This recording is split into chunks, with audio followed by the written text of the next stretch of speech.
Let me show you guys how I made my vegan pozole. For the meat, I'm going to use king mushrooms and jackfruit. I'm going to begin by cutting off the heads for my king mushrooms, and then with a fork, I'm going to shred it. And this is basically going to give it like our chicken texture. And as for the heads, I'm just going to finely dice them. I'm just going to add a little bit of oil to one of my pots, season them up with seasoning of choice, and saute our mushrooms. And this is going to take out the moisture from our mushrooms. We're also going to need a can of green jackfruit. What I do with my jackfruit is I just drain it, put it in another pot with a little bit of water, and boil it for about 45 minutes. Then I just shred it up with a fork. I'm also going to remove the moisture of our jackfruit by sauteing it in a little bit of oil, season it up with seasoning of choice. And once there's no more moisture, I combine the jackfruit and the mushrooms. Now for the sauce that makes our broth red. I'm going to boil 4 chile guajillos and 4 puyas. Once they have softened, I throw them in a blender with a quarter piece of onion and about 3 garlic cloves, and then I blend it up. Pour your sauce into the pot along with an extra quarter piece of onion, 2 more garlic cloves, a couple of bay leaves, and your veggie broth. This is the hominy that I'm going to be using. I'm just going to open up the can, drain all the liquid that's in there, and then also pour that into the pot. To season it up, I'm also going to add a couple of tablespoons of mushroom bouillon. I bring it to a boil, cover it up, let this simmer for about 30 minutes. Then I crush a big handful of oregano, let this cook for another extra 5 minutes, and it's ready. If you guys are ever interested on the pots and pans that I use, the brand is Newware. I sell them and the link is in my bio. Now we're just going to serve ourselves a big bowl of pozole, and you're going to put all of the toppings that you usually put on pozole. A little bit of cabbage, onion and cilantro, radish, chili oil, some avocado, lime, and that's it, guys. Hope you like this recipe. Bye!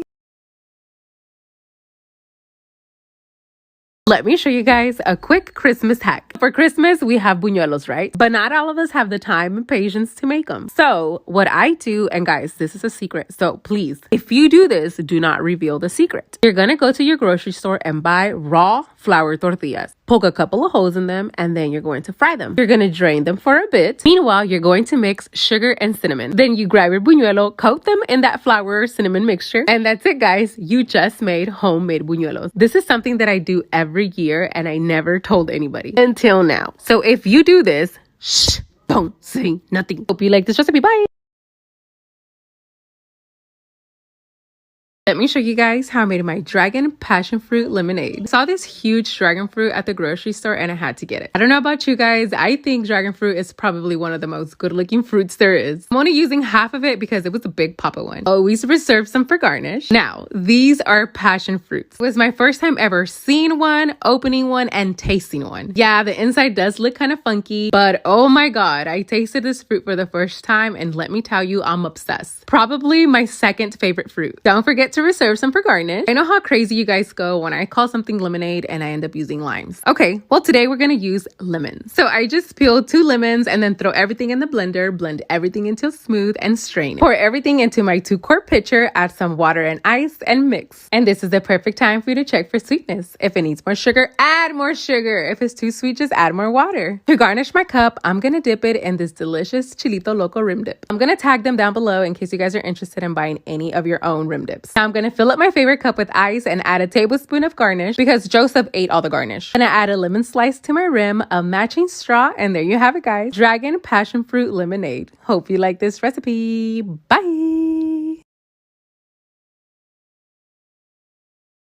Let me show you guys how to make vegan tamales. First things first, we're gonna soak our leaves in hot water. We're also using a combination of shredded king mushrooms and some shredded jackfruit. We're gonna remove the moisture by sauteing it in a pan with a little bit of oil, and we season it up with seasoning of choice. I'm also gonna add a little bit of frozen veggies. You don't have to. Now we're gonna make the spicy red sauce for our tamales. In my blender, I'm gonna add 4 rehydrated chile guajillos, and since I want buttholes to be burning, I'm gonna add 4 chile de árbol, along with all the other ingredients that I'm gonna list on the screen. Then we blend everything together, pour it into our meat, and to thin it out a bit, we're gonna add some veggie broth, and we mix it together, let it come to a simmer, and it's ready. For the masa, you can use vegetable shortening, oil, or vegan butter. I'm using half a cup of vegan butter and 2 tablespoons of vegetable shortening. Using my stand mixer, I'm gonna whip up my fats with a couple of ice cubes. Then I add 2.5 cups of maseca for tamales, salt, and baking powder. Then I whip it up again. Forgot to mention, you're gonna reserve about 1/4 cup of your spicy sauce because we're gonna add that to the masa to give it a little bit of color. Then I mix everything up and slowly start adding my veggie broth. So the masa gets to your desired consistency. I like my masa a little bit more runny, so that's how I leave it. Then I set up my station, start smearing my corn husk with my masa, and then put my filling. I made both the red spicy chile and then the green chile with cheese. I'm also cooking them in my pressure cooker. I just put my steamer in there, add a little bit of water.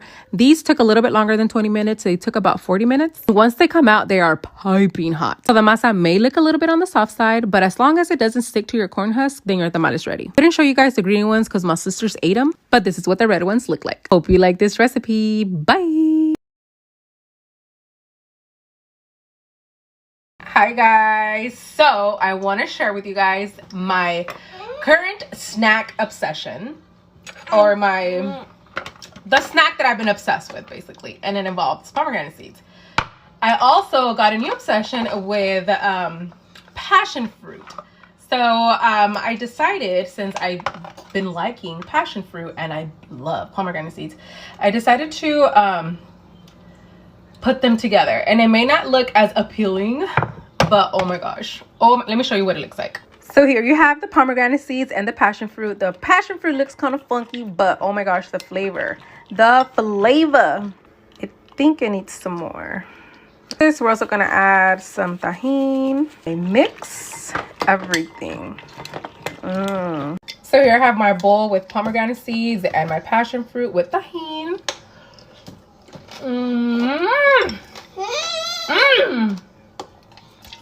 Oh my gosh, guys.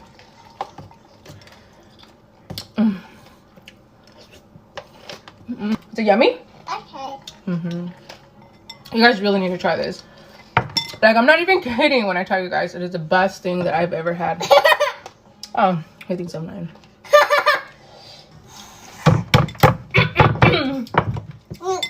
Bye.